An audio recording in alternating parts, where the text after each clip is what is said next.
Inuubo at sinisipon ka na naman ba? Nagtataka ka rin ba kasi bakit ang dali mo mahawa ng sakit lalo na ngayong tag-ulan? Ganito kasi kumalat ang germs. Pag tag-ulan kasi, germs are everywhere. Sa baha, public transport, or even sa crowded places kung saan mas mabilis na kumalat ang ubo at sipon. Kaya mataas ang chance na magkahawaan. Kapag may germs sa kamay or sa skin natin, pwede itong malipat sa eyes, nose, or sa bibig natin at itong mga bahagi nito ay merong mucous membrane na considered as daanan papunta sa katawan natin. At kapag nakapasok ang germs, pwede itong magdulot ng sakit or magkaroon ng infection like trangkaso or sipon. Kaya para sa akin, automatic na pag-uwi ng bahay, maliligo agad or maglilinis ng katawan. Ang gamit ko, Safeguard. I recently found out na formulated to with Prozing Complex.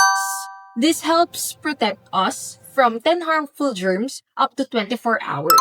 Kaya ito talaga ang trusted soap namin for years na. Now that we know kung saan nagtatago ang germs, alam na rin natin kung paano tayo mapoprotektahan from it. Stay safe at mag-ingat ngayong tag-ulan. Better safeguard than sorry.